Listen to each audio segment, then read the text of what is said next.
అందరికీ happy Sunday. ఈరోజు మా ఇంట్లో ఆదివారం అయింది కదా అని చేపలు తీసుకొచ్చాం. ఇది రాగండి, మా అక్కడేమోని రఘు చేప అంటారు. ఇదిగోండి ఫస్ట్ ఆనియన్స్ వేసుకొని ఫ్రై చేసుకున్నాను. తర్వాత ఏమోని ఉప్పు, కారం, పసుపు, పచ్చిమిరపకాయలు వేసేసుకున్నాను. ఇప్పుడు దీంట్లో టమక టమాల్ చేపలు వేసేసుకుందాం. చాలా టేస్టీగా ఉంటాయి, చాలా రుచిగా ఉంటాయి. ఇది సముద్రం చేప కదలండి, చెరువు చేప. ఇప్పుడు దీంట్లో కొంచెం చింతపండు పులుపు వేసుకున్నాం. ఫిష్ చింతపండు పులుపు వేసుకుంటున్నాను.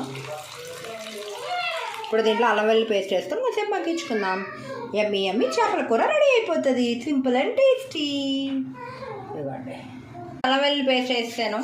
ఇప్పుడు ఇది కొంచెం మరిగించుకుంటే యమ్మీ చేపల కూర రెడీ అయిపోద్ది. ఫ్రెండ్స్, యమ్మీ చేపల పులుసు నచ్చితే ఈ చేపల పులుసు ఒక లైక్ చేయండి.